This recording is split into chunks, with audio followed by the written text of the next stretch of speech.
మీ మోకాల నొప్పులకు ఎటువంటి సర్జరీ లేకుండా ఎపియాన్ పెయిన్ క్లినిక్ అందిస్తున్న అత్యాధునిక చికిత్స.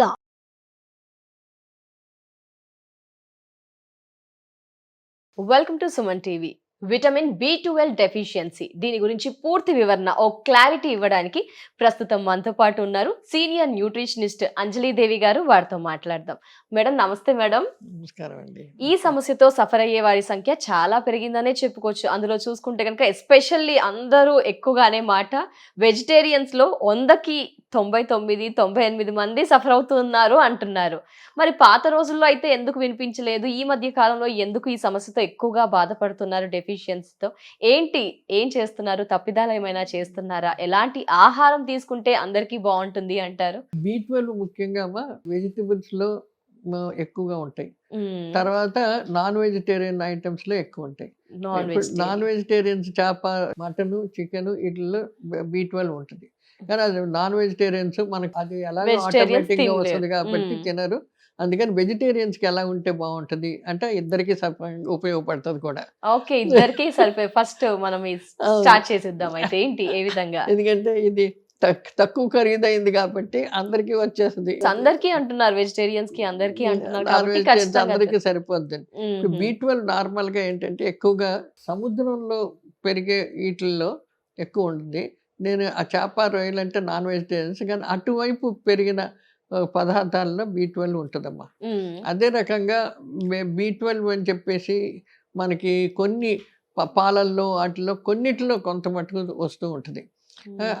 అందుకని అది జాగ్రత్తగా ఒక సమతులిత ఆహారం ఎప్పుడైతే తీసుకుంటారో, ఆకుకూరలు, తర్వాత పళ్ళల్లో కూడా దొరుకుద్ది.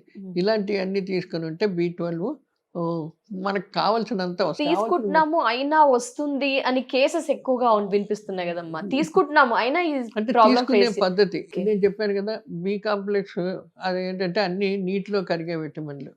మనం శుభ్రం ముక్కలు కోసేసి శుభ్రం కడుగుతాం. కడిగేస్తే అందులో ఉన్న B12 అంతా నీళ్ళల్లో పోతుంది. లేకపోతే ఏం చేస్తాం, ఉడకబెట్టేసి వాష్ చేసి పోతాం, అందులో పోతుంది. ఉడకబెట్టి మళ్ళీ మిక్సీలో వేసి జ్యూస్ చేసుకుని తాగుతాం, అందులో పోతుంది.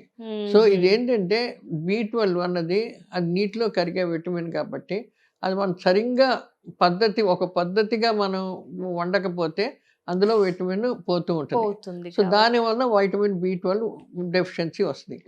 ఇంకొకటి మన శరీరంలో కూడాను మన డైజెస్టివ్ సిస్టంలో సరి అయిన సంతులిత ఆహారం కానీ లేకపోతే B12 అబ్జార్ప్షన్ కొంచెం తగ్గుతూ ఉంటుంది. అది బ్యాలెన్స్డ్ డైట్ అంటాం. సంతులిత ఆహారం అంటే బ్యాలెన్స్డ్ డైట్ కరెక్ట్గా ఉండి కావలసినంత పప్పు, బియ్యము రెండు కలిసి, సీరియల్, పల్సెస్ రెండు కలిపితే కంప్లీట్ ప్రోటీన్ అంటాం. అలాగే వెజిటబుల్స్ ఉండాలి. ఇవన్నీ కలిపి ఉంటే B12 మనకి పడుతూ ఉంటుంది అనమాట. B12గా మనం తీసుకోవాలంటే మటుకు చాలా జాగ్రత్తగాను వెజిటబుల్స్ ఏంటి, ఫ్రూట్స్ ఏంటి, ఈ ఎక్కువ ఎండలో పెట్టకూడదు, గాలిలో పెట్టకూడదు, కట్ చేసి ఓపెన్ చేసి గాలిలో వదిలేయకూడదు. ఈ B12 వెంటనే పోతూ ఉంటుంది. ఆకుకూరలు ముందు రోజు నైటే కట్ చేసి పెట్టుకుంటూ ఉంటారు అందరూ, అది కరెక్ట్ కాదంటారా? అంతే, అది మొత్తం పోతుంది. వేడి నీళ్ళలో ఉడికిచ్చి, పాలక్ పన్నీర్ ఎక్కువగా వేడి నీళ్ళలో ఉడికిచ్చి చేసుకుంటాం, ఐరన్ వస్తుంది అనుకుంటాము. అది ఉండదు. విటమిన్ ఫ్రిడ్జ్ లో పెట్టేస్తే అందులో కూడా పోతూ ఉంటుంది. ఏదైనా కట్ చేసి పెట్టేస్తే B కాంప్లెక్స్ వైటమిన్లు అన్ని నశించిపోతాయమ్మా. అందుకని ఎప్పటికప్పుడు ఫ్రెష్ గా కోసేసి ఫ్రెష్ గా ఉండాలి. ఇంకోటి ఎక్కువ నీళ్ళల్లో వండి నీళ్లు పారించినా కూడా పోతుంది. తర్వాత కట్ చేసినవి ఉత్తిన అలా వదిలేసి పొద్దున్న కట్ చేసి సాయంకాలం వండుకోవచ్చుకుంటే అందులో కూడా అన్నీ పోతాయి. అదే వైటమిన్ C కూడా దాంతో పాటు అవి కూడా పోతాయి. సో ఇలాగా అది ప్రాబ్లం ఉంది.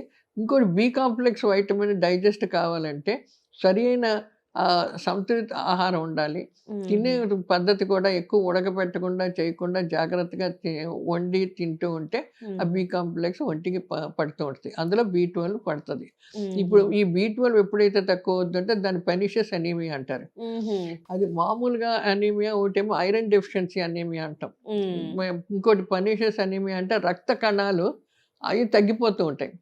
లేకపోతే అవి సైజు తగ్గుద్ది, దాని యొక్క షేపులు తగ్గిపోతాయి. దానివల్ల మనిషికి హెమోగ్లోబిన్ డెఫిషియన్సీ వచ్చేస్తుంది. అది ఆ హెమోగ్లోబిన్ వల్ల B12 డెఫిషియన్సీ వస్తుంది. దాన్ని పర్నిషియస్ అనీమియా అంటాం. ఓకే. రక్త కణాల యొక్క నంబర్ తగ్గిపోద్ది అనమాట. ఓకే. దాని యొక్క సైజే కాకుండా దాని యొక్క షేప్ కూడా మారిపోతుంటుంది ఎప్పుడైతే ఈ B12 డెఫిషియన్సీ వస్తుందో. ఓకే. సో అది వస్తే మటుకు చాలా జాగ్రత్తగా మెయింటైన్ చేసుకోవాలి. మామూలు మిగతా B కాంప్లెక్స్ లాగా టాబ్లెట్లు వేసుకుని ఏదో సరిపెట్టుకొని లేకపోతే తినేస్తే కాదు. B12 వచ్చినప్పుడు మటుకు చాలా కేర్ఫుల్గా అంత లెవెల్ వచ్చేటప్పటికి ఇంజక్షన్లు అని తీసుకోవాలి, టాబ్లెట్లు అనేది తీసుకోవాలి. ఏం సిమ్టమ్స్ కనిపిస్తాయమ్మా ఆ టైంలో? అంటే ఎవరికి వారు జస్ట్ స్టార్టింగ్ లో ఎలా గుర్తించవచ్చు? చాలా వీక్నెస్ అమ్మా, చాలా నీరసం వచ్చేస్తుందండి, నేను తినలేకపోతున్నానండి, నడవలేకపోతున్నానండి అని చెప్తూ ఉంటారు. అది ఫస్ట్ సిమ్టమ్ అన్నమాట. దాని తర్వాత మనిషి పేలుగా అయిపోతుంది. అంటే కొంచెం రక్తం ఉన్న మనిషికి ఒక రకమైన ఎంత తెలుపు ఉన్నా ఒక రకం రంగు ఉంటుంది. ఐరన్ డెఫిషియన్సీ ఉన్నప్పుడు మనిషి పేలుగా అయిపోతారు. అలాంటివి ఉన్నప్పుడు కొంచెం చెక్ చేసుకోవడం మంచిది. వీక్నెస్ ఉన్నా, ఎక్కువ నడుస్తుంటే ఆయాసం ఉన్నా, అలాంటప్పుడు చెక్ చేయించుకోవడం చాలా మంచిది. మరి సాధారణంగా విటమిన్ B12 అయితే సర్లే తగ్గింది కదా అని ఏమైనా మెడిసిన్ తీసుకుంటున్నారు, మళ్ళీ రిపీట్ అయ్యే ఛాన్స్ ఉంటుందా? అంటే ఇప్పుడు ఈ సమస్య వచ్చిందని మెడిసిన్ తీసుకున్నాం, కొంతకాలం తర్వాత మానేస్తూ ఉంటారు, చిన్న సమస్యే కదా అని. అంటే ఇప్పుడు ఎలా వస్తుందంటే, ఇప్పుడు మనకు ఆహారంలో సమతులిత ఆహారం అంటాం, బ్యాలెన్స్ డైట్, అందులో మనకు B12 వస్తే టాబ్లెట్లు తీసుకోక్కర్లేదు. ఓకే. ఎప్పుడైతే మన ఆహారంలో లోపం ఉన్నప్పుడు నార్మల్గా బ్లడ్ టెస్ట్ చేయించుకొని ఆ బ్లడ్ టెస్ట్లో B12 తక్కువ ఉన్నప్పుడు కంపల్సరీ, బాగా తక్కువ అయితే టాబ్లెట్లు తీసుకోవాల్సిన అవసరం ఉంది. ఎందుకంటే అది టాబ్లెట్ ద్వారానే లోపలికి అబ్జార్బ్ అవుద్ది, శోషణ చెందుద్ది, లేకపోతే రాదు. ఈ ఆహారంలో అన్నది ఏంటంటే మనకు అది డైజెస్ట్ అవ్వాలి. డైజెస్ట్ అయిపోయిన తర్వాత ఎంత మటుకు బాడీ అబ్జార్బ్ అయిందో చూసుకొని దాన్ని బట్టి బాడీ శోషణ చెందుద్ది, లేకపోతే అబ్జార్బ్ చేసింది యూటిలైజ్ కాదనమాట. ఇది ఆలోచించుకొని జాగ్రత్తగా తీసుకోవాల్సిన అవసరం ఉంది. B12 కంటిన్యూస్గా వాడినా కూడా ఏమీ కాదు, ఎందుకంటే చాలా మటుకు మనకి తిరిగే దీంట్లో అట్లలో పోతూ ఉంటుంది. ఒక లెవెల్ వచ్చిన తర్వాత మానేసి మళ్ళీ బ్యాలెన్స్ వచ్చిన తర్వాత డైట్ మేనేజ్ చేసుకుంటూ ఉండాలి. మళ్ళీ డెఫిషియన్సీ రానివ్వకుండా ఆ డైట్లో జాగ్రత్తగా మేనేజ్ చేసుకొని B12 లెవెల్ మెయింటైన్ చేసుకుంటూ ఉండాలి. B12 డెఫిషియన్సీతో వచ్చిన అనీమియా చాలా నీరసంగా ఉంటారు, అది కంపల్సరీ జాగ్రత్తగా చూసుకోవాలి. రక్త కణాలు సైజులు తగ్గిపోతాయి, నంబర్ తగ్గిపోతాయి. కాబట్టి మనిషిలో ఆయాసం, పేల్నెస్, వీక్నెస్ ఇవన్నీ చాలా ఎక్కువగా ఉంటుంది. మామూలు ఎనీమియాకి దీనికి చాలా డిఫరెన్స్ ఉంటుంది. అందుకని B12 డెఫిషియన్సీ అంటే ముందు కేర్ఫుల్గా చూసుకోవాలని చెప్తారు అనమాట. ఒక సర్టన్ ఏజ్ వచ్చిన తర్వాత మాత్రమే దాని అబ్జర్ప్షన్ అనేది తగ్గిపోతుందా? అంటే 30, 35+, 40+, ఏ టైంలో ఈ ప్రాబ్లమ్ ఎక్కువగా చూస్తూ ఉంటాము? అంటేనమ్మా, ఇట్ ఆల్ డిపెండ్స్ ఆన్ వాళ్ళ ఏజ్, తర్వాత వాళ్ళు ఎలాగా పనులు చేస్తున్నారు. కొంతమంది ఎక్కువ పని చేయకుండా ఒకటే కూర్చొని ఉంటారు, అప్పుడేమో పెద్ద ఇదవ్వదు, శోషణ చెందదు. ఒక్కొక్కసారి బాగా తిరుగుతూ ఆహారంతో పాటు అది కూడా తింటూ ఉంటే డైజెస్ట్ అవుతూ ఉంటే ఒంటికి అబ్జార్బ్ అవుతూ ఉంటుంది, లేకపోతే వేస్ట్ కింద వెళ్ళిపోతూ ఉంటుంది. సో అవి కొంచెం జాగ్రత్తగా తీసుకోవాలి. కంపల్సరీ మినిమం ఎక్సర్సైజ్ ప్రతి మనిషికి కావాలి. ఇంట్లో అన్నా నడవాలి.